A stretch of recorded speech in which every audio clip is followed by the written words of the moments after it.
Hello everyone, welcome back to my channel. I know I don't sound like myself because I have been traveling. I had a really nice time. Those of you who are following me on Instagram, you probably know where I've been, and if you don't, go to my Instagram and you can see beautiful pictures. But I will be posting some more from my recent trip and pretty much all the trips that I'm taking. So it's Anya K _44. This is my Instagram page. But apologies for my voice. And so what I decided to do for you today, for the last few days, I have not been posting.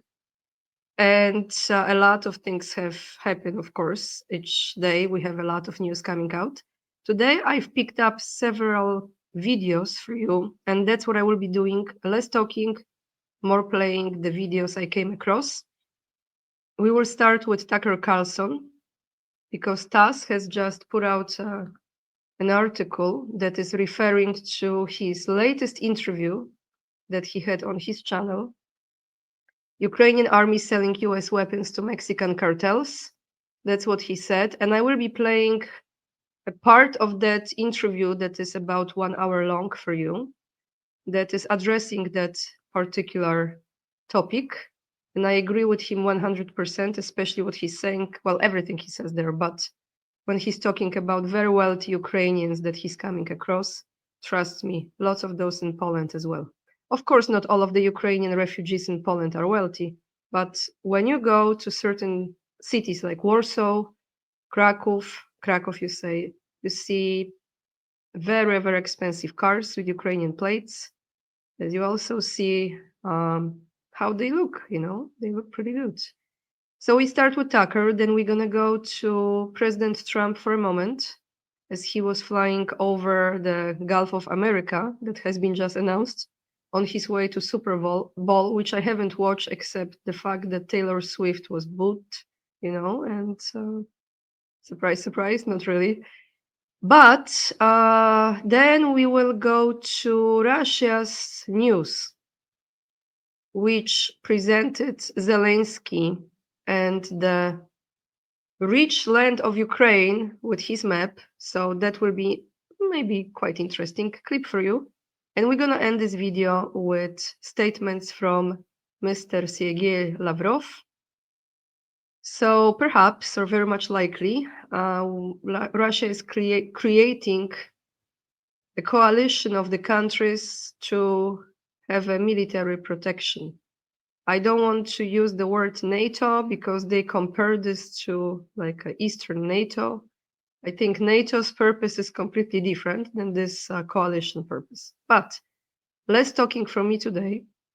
I will be directing you now to the clips and just explaining before we get to another one. If you appreciate the content and in spite of my voice today, please hit the like, subscribe, and share the videos. So let's go first to Tucker Carlson. I will mute myself and we're going to play a short clip from this interview.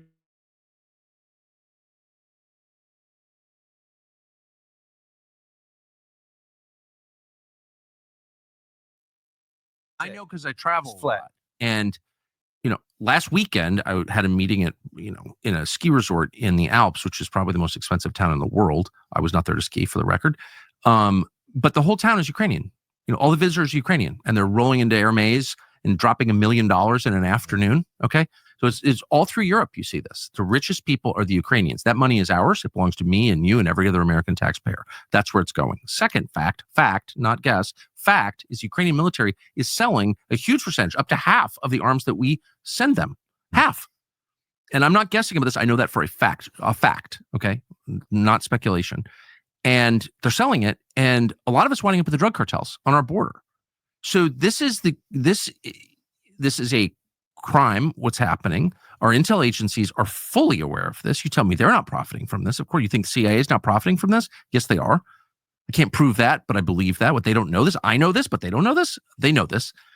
And no one is saying it. Like, no American seems aware of this. We're sending these arms to Ukraine, hundreds of billions of dollars, and it's being stolen and sold to our actual enemies. Like, what the? I'm trying not to swear. What is this? Yeah, well, the reason why is because you have Zelensky, it was about 3 weeks ago, I think, was specifically asked this question. So he went at some length in one of his interviews to say, oh, no, absolutely not. There's no truth to that at all. We've implemented all of these things. I know that, but the media just reported what he said. The New York Times could get on the web and order Ukrainian weapons. That's a fact. I'm not guessing. It's a fact. They could do that today. Like, everyone who wants to know what's going on knows. And yet they're telling me, oh, 70,000 Ukrainians have died. 70,000? Really think?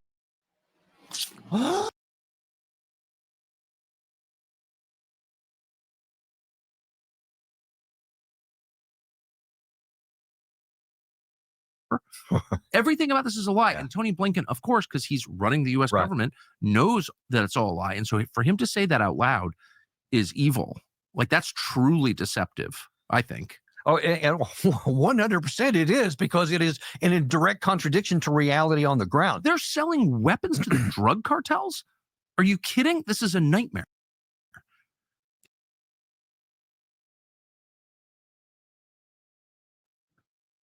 So first and foremost, let me apologize for the commercial, the creepy ones that they showed up.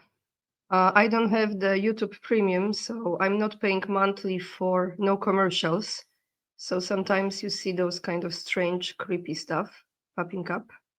But yeah, I mean, surprise, surprise. No, not really. I think a lot of people in the United States are waking up now, 3 years later. Well, actually this month, 3 years later, to the fact that this is what has been taking place. So you know what? Maybe instead of going to Trump now, I will go to Zelensky. So I'm going to play now the clip that I came across this morning.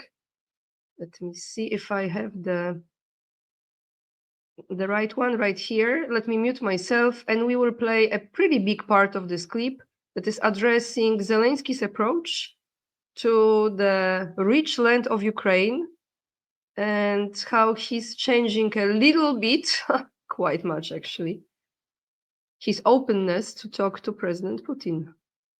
Yep.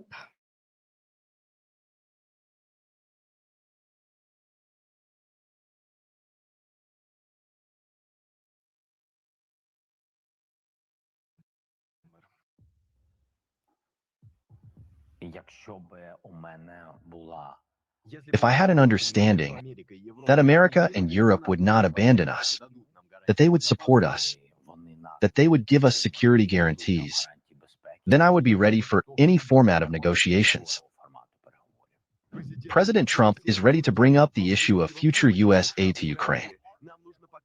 We need to cover these costs, and this will be a partnership with the Ukrainians in terms of using their rare earth metals and natural resources, oil and gas, and their purchase of our resources. These conversations will take place this week, and I think the fundamental principle here is that the Europeans must control this conflict in the future. President Trump is going to put an end to this. And as for security guarantees, this will be provided first of all to the Europeans. I told Trump that this is a very rich land. We have minerals. Please look, this is our state. This is our Ukraine with temporarily occupied territories. But we see the Dnieper, the entire Dnieper region. And you see Donetsk here in pink. It's temporarily occupied by the Russians. In Europe, the largest amount of uranium is in Ukraine. Here we see, this is uranium. Uranium is marked here in yellow. I wanted to clarify about lithium. I see that of the lithium reserves that we have, 2 deposits are already occupied. Yes, almost all of it here is occupied. You see, there is gold, there is coal, there is titanium, there is manganese, or there are rare earth metals. Ukraine is very rich. In terms of rare earth metals specifically, can you clarify one thing? I see that half of the territory here is occupied. This week, our Secretary of State, Secretary of Defense and Special Envoy will be discussing the details of how to end this war. That means both sides have to sit down at the negotiating table. President Trump has said that he is prepared to impose taxes, tariffs, and sanctions. We need to get everyone together to end this war. Chinese President Xi Jinping, Indian Prime Minister Modi, and leaders from across the Middle East. Everyone is ready to help President Trump end this war. Let's just get all parties together at the negotiating table and come to an agreement. Ukrainian propagandists, unfazed by the fact that their country is being sold off at auction, are traveling around Ukraine, showing the overseas gentlemen exactly what rare earth metal deposits look like. This footage shows the Palahovskoye lithium deposit, Kировgrad region, the last rich deposit under Zelensky's control. This is the deposit that Kiev would like to exchange for membership in the European Union and NATO. All other deposits in the Donbass and Zaporizhzhia are under Russian control, as are the deposits near Pokrovsk. But Pokrovsk is a gray area, and electricity prices have skyrocketed in the Baltics. This is a direct consequence of Russophobia and the fight against the Soviet past. Lithuanian President Nausėda, after a press conference, where the disconnection of the Baltic states from the Russian energy system was announced, said, "Goodbye Russia, goodbye Lenin." At the same time, archival documents were found in Lithuania, or rather, Nausėda's own party card. Nausėda joined the Communist Party of the Soviet Union in 1988, but later hid this fact during the presidential elections. Well,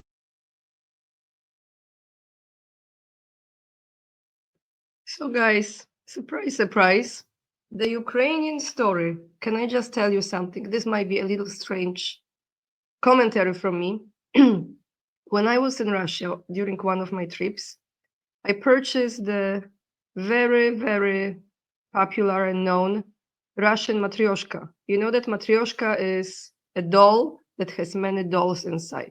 But I have not chosen the traditional matryoshka. I chosen the one that is actually my favorite character from the Russian children's stories about Cheburashka. Why I'm showing this to you? Because I think this entire story with Ukraine, it's like that. There is one layer, which is the main story. Then you open it up, you find another one. This is, by the way, Giena. My Russian viewers will know. It's a crocodile. So you have another story. Then when you open this, you actually discover there is another story. This is Szypuklak. I'm not going to explain who was Szypuklak. But then, surprise, surprise, it's not over.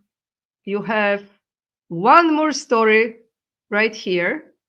And you think, wow, is this it?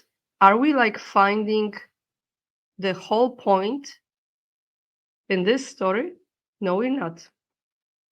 Because there is one very, very tiny last story that doesn't want to come out from this, which is right here. Why I showed you this is because there is so many layers to this conflict in Ukraine. And I think the longer we will be going through this, the more we will be discovering how many layers this has. Of course, besides the aspect of the laboratories, chemical laboratories they had, biological laboratories, what they were doing there, and many other things. With that being said, let's go for a moment, and I hope you don't mind me sharing with you my Cheburashka story. Let's go to President Trump flying over the Gulf of America, that's the new name, and talking about President Putin. Then I will tell you what I think.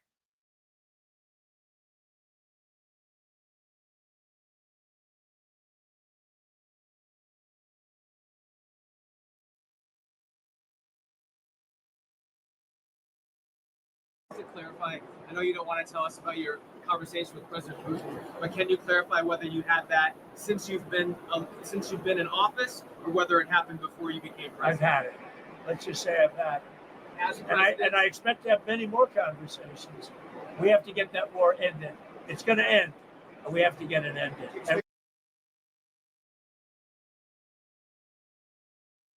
ended. Sorry, guys. I really apologize for my voice, but I really wanted to record the video for you today. What I think this. Some of you might think maybe I am not, whatever you think. I tell you my perception of this and my opinion. I think they had conversations when they were actually saying that they didn't have conversations. And I think both of them know exactly what's going on. And there is a higher plan for all of this. It's not new to me that it's no surprise to me that Trump is not now saying this. I just had it, like I had it. He doesn't want to say when he had it.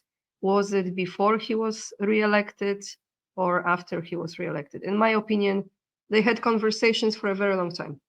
But this is just my thoughts now. What I want to do, I want to end this video with announcement, a statement from the one and only Sergei Lavrov, and we will end it after that. So let's play this clip for you.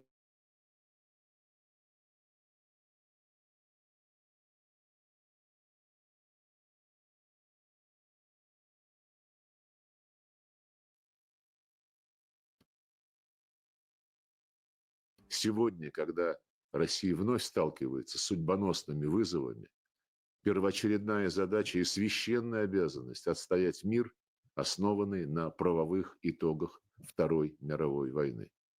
Нет никаких сомнений, что эта благородная цель будет достигнута, несмотря ни на какие потуги наших недоброжелателей и открытых врагов, которые сделали ставку на грубую фальсификацию исторических фактов, возрождение нацизма и милитаризма, сворачивание международного диалога и сотрудничества в интересах подавления России и других конкурентов, в интересах силового доминирования и неоколониализма.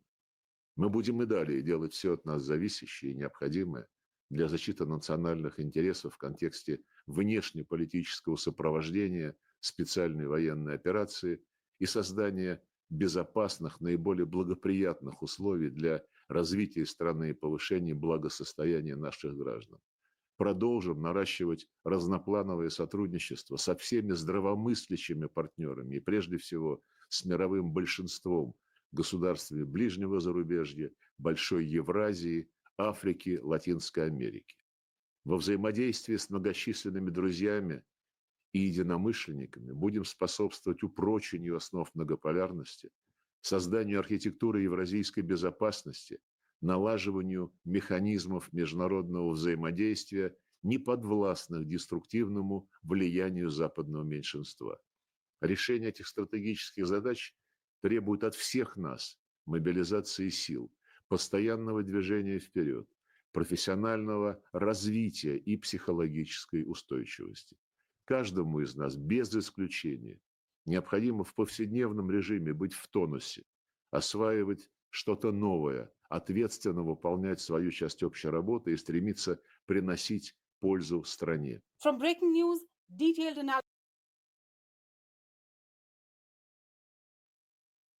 So as Mr. Lavrov described it, Eurasian security architecture. And we see how much longer NATO will even exist. I don't think that much longer. I think this year we're probably gonna see the end of NATO, but it's just my thoughts. And that's all I have for you today, everyone. I hope you appreciate the choices of the clips that I had for you today. Apologies for my voice, but it's gonna get better tomorrow. I have 2 live streams.